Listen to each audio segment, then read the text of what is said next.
You're listening to the Cricket Podcast. Hello, everyone, and welcome to the Cricket Podcast, where we have good news for fans of the England cricket team. It looks like they're going to take this one to the fifth day. I am Jack Hope. I'm joined by Max Brown and Ross Legg to discuss proceedings at Adelaide on day 3 of the third test of the 2025 Ashes. Didn't necessarily go England's way, but there are silver linings. There are silver linings. It wasn't the worst day of the series. It wasn't the worst day of the series either. Max, how are you doing on this Thursday morning, Friday morning, whatever day it is? Friday morning, yeah. It's all blurred into one at this point. I'm fine. The title of this live stream is there a way back for England? The answer is no. Thank you. This was the Cricket Podcast. We'll see you tomorrow. I think we'll retitle that once the podcast is over. We wrote that one when it was looking all great in the morning when Jofra Archer was about to hit a double ton. All great in the morning. Minus 150 for 8. We got Ross Legg. How you doing, Ross? Yeah, I'm good, thanks. Look at the Christmas tree action I've got going on here. Pretty impressive, I think. Pretty impressive. And that's where the attention needs to shift to. Time with family, time with friends, not time with the England cricket team. So, yeah, I'm in a good mood. Yeah, that's true, actually, isn't it? They've got it all out of the way before Christmas. New Year. You can now just get disappointed at what your parents say at the dinner table. Like, it's fine. What is the worst thing, off the top of your head, that you've ever heard anyone say at the Christmas dinner table? Oh, I think we open that to the chat. Let's open that to the chat. I'd like to hear that. Yeah. If you're in the chat, hi Paul, hi Southpaw Man, Cargo Crew, Ackshot. Say hello. Some more people say hello. Make sure you click like and subscribe. Follow the Cricket Podcast on social media at the Cricket Pod, etc. And tell all of your friends. We talked about that stat the other day, didn't we? We were the top 1% podcast in the world. That's not just me saying that. That's data. That's stats. That's That's a performance reporting. Stats don't lie. Yeah. But only a top 5% most shared podcast. Which is quite disappointing, actually. Yeah. So help us fix that. Share it with everyone. Look, Max, your job is to tell us what happened overnight. For people without any tears, Max. Without any tears. I'll fight them back. Yeah. Yes, well, England started the day with the bat still. Jofra Archer and Ben Stokes at the crease, and England were relying on a Christmas miracle to turn things around. Not quite a Christmas miracle, but they did acquit themselves pretty well. Jofra Archer with a booming 6 off Nathan Lyon. Some sumptuous drives from Ben Stokes navigated them to the new ball with 100 partnership under their belts. Jofra Archer's maiden test 50. It was all going all right. England looked okay. They got some important additional runs on the board, but also every run you saw was just a little reminder of all the missed opportunities of the day before, and also a little prophecy of what might be to come for Australia, given the state of the game. The new ball came. Mitchell Starc removed Ben Stokes because that's what he does, and England ended their innings 286 all out with a still rather large deficit facing them. And then it was over to Australia with some brief hope. Jake Weatherald very magnanimously, after all of the technology issues, decided he wasn't going to review an LBW that wasn't out to give England an early sniff. Josh Tom got Marnus Labuschagne, and there was maybe a little flicker of hope in the eyes of the English. And then it was the Travis Head show. Once again, as not quite as swashbuckling as the first time round at Perth, but still pretty Travis Head century. 142 not out at the end of the day.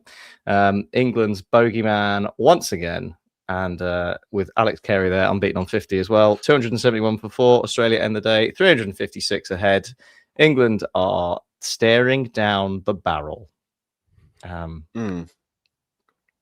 Yeah, of the fastest Ashes defeat in 100 years. Well, the fastest Ashes defeat since I think they're going to in days. They're going to get day 5. I think that will tie it with Nasser Hussain, won't it? So 8 days in 1921. Yeah, they're going to get to day 5 here, is what I'm saying. Like, there's Australia I say they. Australia are going to bat for at least half of tomorrow, and England will. You think England are going to bat that long? England will bat half a day. Yeah, I reckon England have got 45 overs in them. Yeah, there were some Telcos showers around as well, so we dream. Yeah. We can dream. Fuck it, they're going to draw. Lay heavy. Ross, it was Travis Head's day, wasn't it? There's been a lot of those in the last few years, isn't there? There's been a lot of Travis Head days.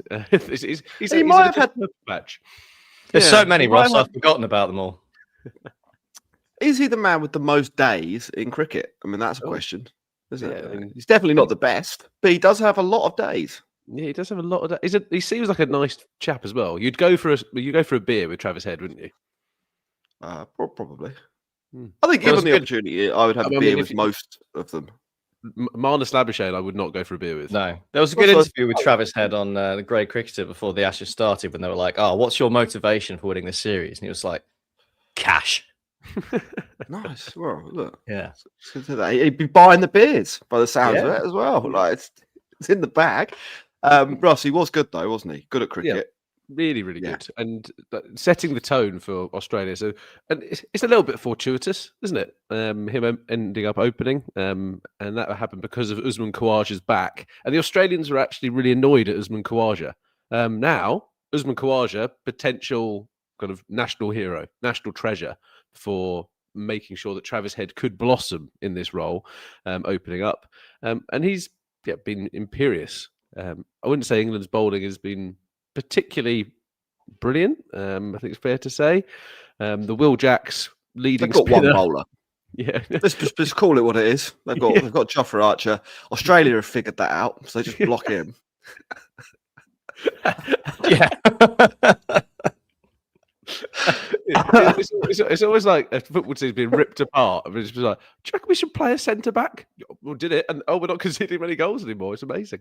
It's quite bad to watch if you're England. But Travis Head is a fantastic player, and annoyingly, Alex Carey is turning into quite a handy player as well. Who's been a wonderful understudy in this innings, but got a century of his own, didn't he, earlier on? So yeah, it's bad for England. But England haven't lost this in the bowling perspective. It is ultimately the batting is absolutely. I don't know. I think it's a collective. It's all bad. I get that, but I do think that who's the most excellent. bad? Yeah. Jofra Archer's been amazing, like really good. 50, bowling well, like great. Clearly motivated, and he scared Steve Smith. Steve Smith didn't have vertigo. Actually, because of the chirping about champion, he got so scared that he didn't want to come back in. But I still think England's batting is just awful. Like, it was the best day. I know you did the podcast yesterday, but it was the best day to bat, and they shit the bed. Yeah. Like if we were going to do team, but this is as a slight diversion, if we were going to rate out of 10, out of 5 even, out of anything, the England team for this test, Jofra's up there. He probably gets an 8. He hasn't got any wickets in the second innings, but he was England's second best batter and clearly the best bowler in the first. So the only reason this test isn't over is Jofra Archer. Basically. Jofra Archer has been involved in 2 of England's 4 biggest partnerships with the bat in this Ashes series. But the bowling's the problem as well. And then Ben Stokes gets some credit, doesn't he? He batted pretty well. That's someone who's showing some dog, isn't it? 83 off of 198 balls. Too much dog, arguably, Ross, because he didn't have any dogs left to bowl at any point for the rest of the day. So that's also a bit of a worry. Because you said England have got 1 bowler, Jack. I think that's a little unfair. I think they've got 1.5. I think Ben Stokes counts as well. But now we've only got 1 bowler. Max, there was a point though.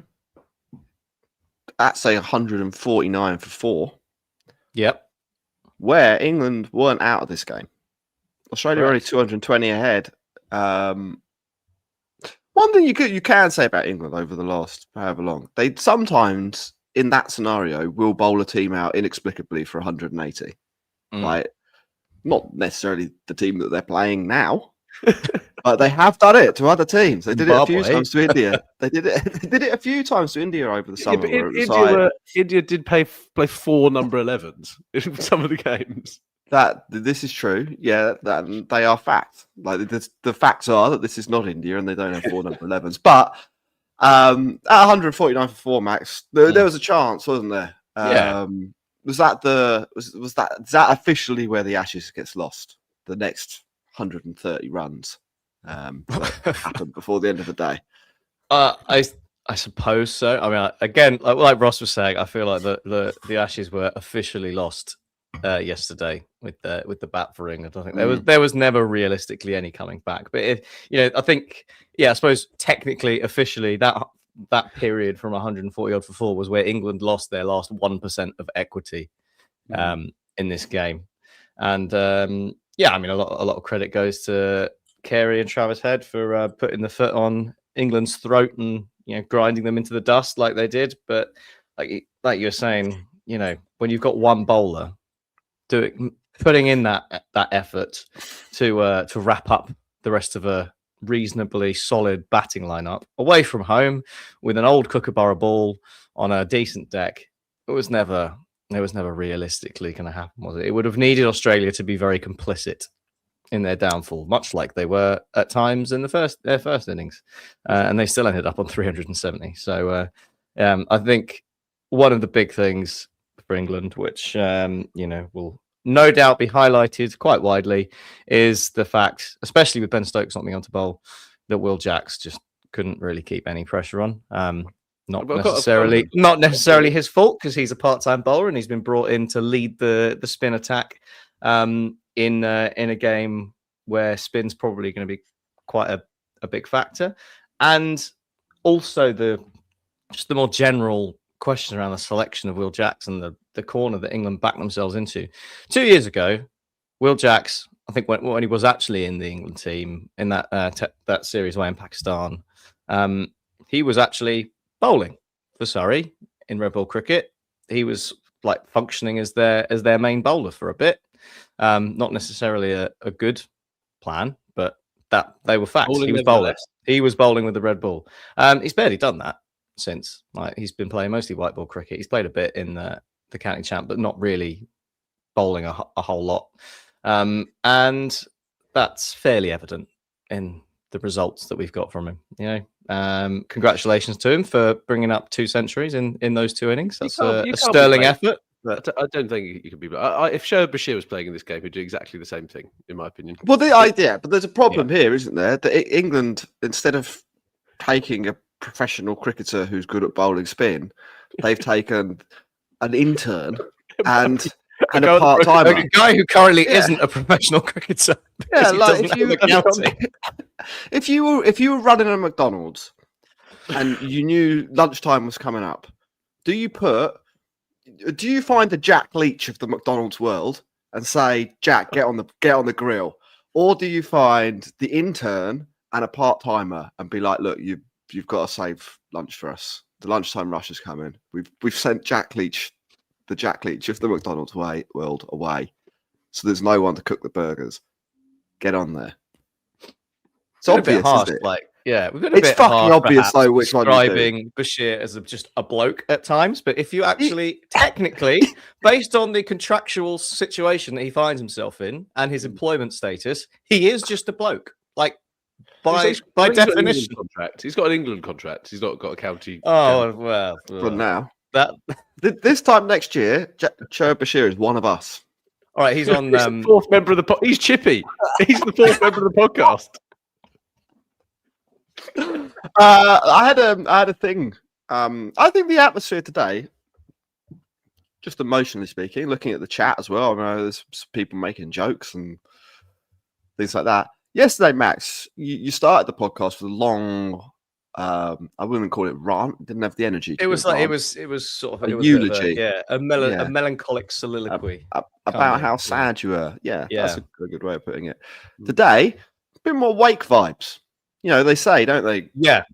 Comedy, but it's the grief cycle. It moves fast in the Ashes. Comedy is time plus tragedy. So if if my feelings today are anything to go by the end of the Sydney test, it'd been pure euphoria. Oh, well, Just by the end of the cricket-gasm. Sydney test, we're full on supporting 5-0. It's I'm all enjoying it when it I already comes. What want I'm hearing 5-0. from you there is that Max has had like a dying dog that he's had for a long time, and the dog's been great. It's been great at points. Last couple of months, not been great, and it's been very, very sad. The dog has been put down and out of its misery yesterday, and now Max is healing. That's what I've heard from you there, Jack. Yeah. And now, it's by the still time sad. Sydney It's comes, still you're sad, gonna get a but new dog.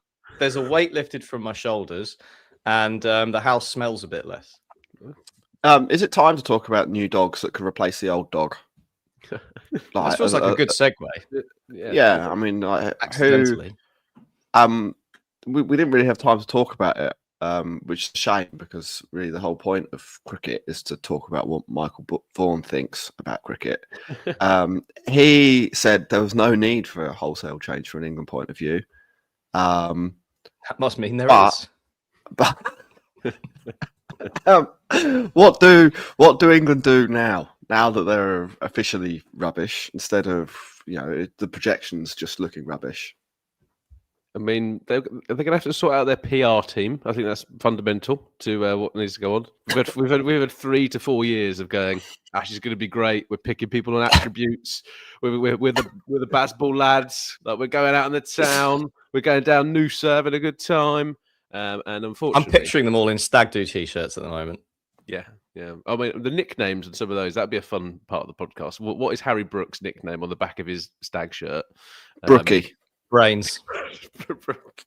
It's going to be Brookie, isn't it? Yeah, I mean, they're all going to be something-y. Yeah. I think something unbelievably vulgar might end up being there, like something out of the in-betweeners. But no, it's there is people's careers are ending in this test match. Surely. In this test match. Yeah, Ollie Pope's done. Even the BBC cricket lead writer, Stephen Schmellet, or whatever his name is, literally he's even calling for Ollie Pope to go. When it gets to that point, the man of puns doing that. Can I just interject there and say, as someone who likes puns, you can't possibly describe what Stephen Schmellet does as man puns. of puns. But Max, unfortunately for you, there's a Venn diagram of him and you, and there is some overlap on that front. Yeah, maybe. Yeah. So. Yeah. That's it. Should we do heroes and villains? Yes, please. Go on. Who's your hero then, Ross? To be fair, I've not really backed Jofra Archer's batting since he's been in England, and he's been very, very good. Like it was actually quite fun watching him bat. I watched the first kind of the bit this morning. Here's a question: if he can't bat number 3, he can't bat number 3. If England negotiated some sort of deal with Australia, where instead of Zach Crawley and Ollie Pope batting, Jofra Archer just gets 3 goes, how much closer to either drawing or not being completely humiliated will they get in the 4th innings? It'd be interesting to see how many times Ollie Pope has batted against Australia, because Jofra Archer now has more half centuries than he does in Ashes cricket. Sure, do you want me to get I can get the stats up. Yeah, Australia's had How good is it? 8 matches, 15 innings, so he'll get his 16th, unless Australia do something bizarre. Averages 17.6. That is Ollie Pope averaged 17. 0.6, yeah. Don't forget the 0.6. Jofra Archer, interestingly, I was looking at if you were going to create a World 11 to go to Australia and try and beat Australia when they're playing well, who would be in that team? I was on StatsGuru on ESPN. And Jofra Archer is now like in the top 4 players in terms of batting average away in Australia in the last decade. Like nobody can. It's like there needs to be a little bit of emphasis placed on this, and this is the sort of research I probably should have done. Nobody can bat in Australia before the series, but like there's just nobody. Kane Williamson averages 50. That's pretty good. There's a couple of Pakistan. Yunus Khan just managed to sneak in there. Jaiswal and Pant have done okay. Pant very well. I think Jaiswal's record's not bad as well. and then we're talking like Joe Root averages just under 40, and he's in the top 6. Like it's not. It's pretty slim pickings. It tails off fast from there. There's lots of people, lots of big name players who average 28. And then right up the top though, Jofra Archer, which is very heroic. Yeah, you know?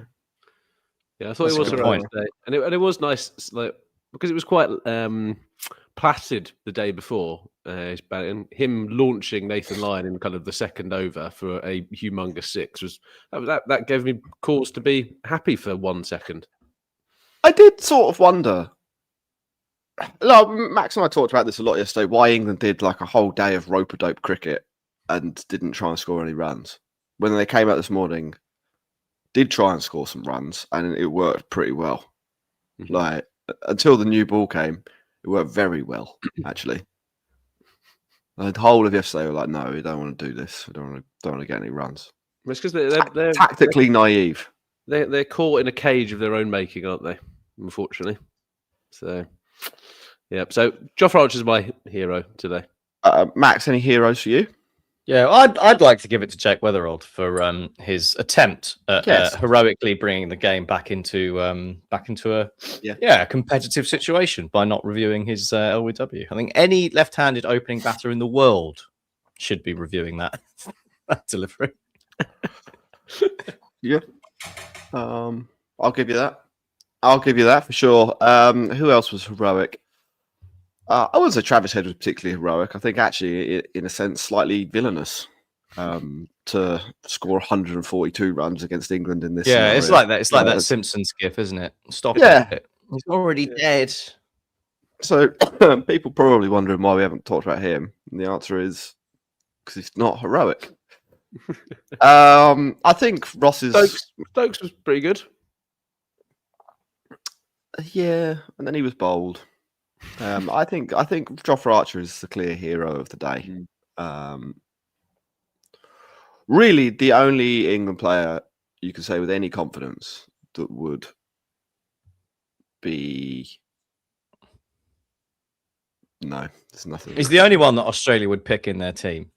I was going to say that, but I don't know. I don't even know if they would. I think he'd be in the squad. In the first 2 tests, he would have been picked over Brendan Doggett and maybe Michael Neeson. So yeah, that's pretty heroic. That is pretty heroic. Villains, Max. Who have you got? Who you got for me? Well, Harry Brook drops Travis Head on 99, so I think that's pretty villainous because someone getting out on 99 is always funny. Unless it's you personally. I've not done that. I've not made it that far. I do it in the 90s a fair bit, but I've not done that bad. I think I'd retire at that point. So he's definitely in with a shout. Travis Head, I think, as you said, Jack is also a fair shout for villain. And I can't give it to Will Jacks because it's not his fault that he's not a frontline spin bowler who's been asked to bowl 20 overs again and been smacked around. I can't. So let's go with Harry Brook. I think for Harry Brook, I think that's fair. It is like absolutely mad what England have done with their spin bowling. Like I do. Like, here's what it's not that the people are completely mad. I actually think tactically, Stokes and McCullum are pretty good. I think they make a lot of good decisions in terms of how or what is the best way for the collection of players they've got to win the most Test matches. I think they're probably quite near the perfect solution. Which other people will disagree with. Other people will say no, they need to block more and do other stuff. But they are quite good at finding ways to take wickets against most teams, and in a lot of random situations as well. And they do, as a team, generally score enough runs to be competitive in matches. But zoom out from the tactical level. And as some of the strategies they've come up with, like in terms of who they've invested time in and stuff like that, they're awful. That's where they're really bad. Like, they put mateship ahead of being actually good at cricket. Yeah, like we're still. No, we are dealing with the fact that England have picked and decided that they're going to put years of energy into curating a spin bowler for Australian conditions based on a video of one ball on Instagram to Alistair Cook. Yeah, exactly. That's the reality of the situation, which is There's a bunch absolutely insane. They've given a combined 87 tests to Shoaib Bashir and Zach Crawley, who It's not even getting hard as Zach Crawley. who might not even be regulars in their county team. One of them doesn't have a county. The other one does. Yeah, Zach Crawley probably is good enough to be a professional cricketer. But We'll always have it's not not a slam dunk in this country. He was pretty good over here. And then bowling wise, that leaves you with Will Jackson. It also leaves you with like only one opening bowler. How are you in a situation where you've only got one opening bowler? You only think about the Ashes. You've turned up and it's the first change guy or the second change guy has the new ball. So now you don't have a second change guy because he's just bowled. And for some reason, Mark Wood being injured is a surprise. We didn't see this happening. Who could have war gamed this scenario out for us? I'll be honest, we got more out of Mark Wood than I thought we would. Yeah, there's a few people in the chat. Someone wants, Paul wants Lyon to be the hero. Lot for going past Glenn McGrath. He was the hero yesterday. You can't be hero 2 days in a row. He didn't do anything today. Who is the villain for me? I think that point I just made. Stokes and McCullum. I don't think they deserve the battering they took off the first 2 tests for trying to win a game of cricket in a way that actually makes quite a lot of sense for a team that are worse than the opposition. You need to do especially when you pair that with what you were just saying about the normal averages of batters in Australia. Yeah. But you can't. But you do need to criticise them for where they've invested their resources in. Like we don't know. Like for just as a simple example, we don't know how good Sam Cook is at Test cricket because they didn't play him because they couldn't find out the. But he didn't take 10 against Zimbabwe, so he's obviously bad. They gave tests to Josh Hull and people like that instead. Like that's clearly the wrong thing to do. Give the tests to the next most likely person to be useful in this scenario. But you can't pick Sam Cook now because we literally don't know how he might be rubbish. Where Sam Cook lands on the scale of testability is but somewhere between like Glenn McGrath and me. Like we've got basically no information on that.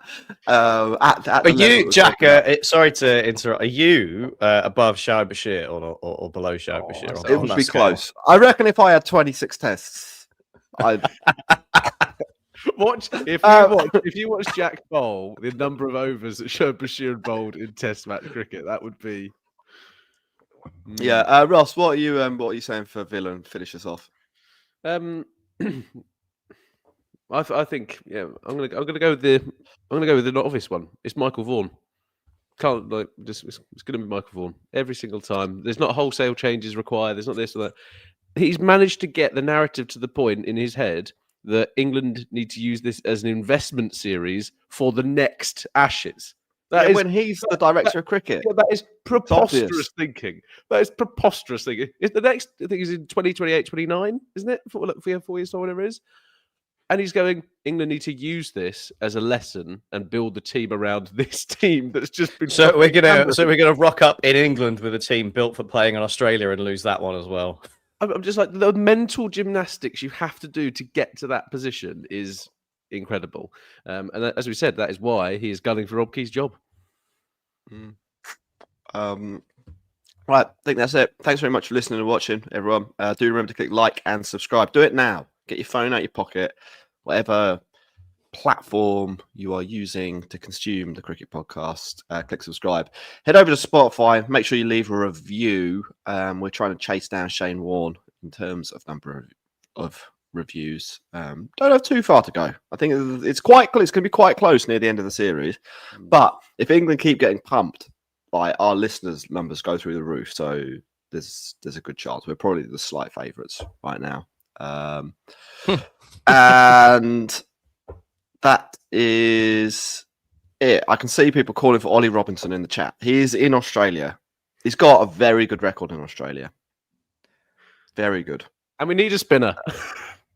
Spinner. That's the end I would love to see it.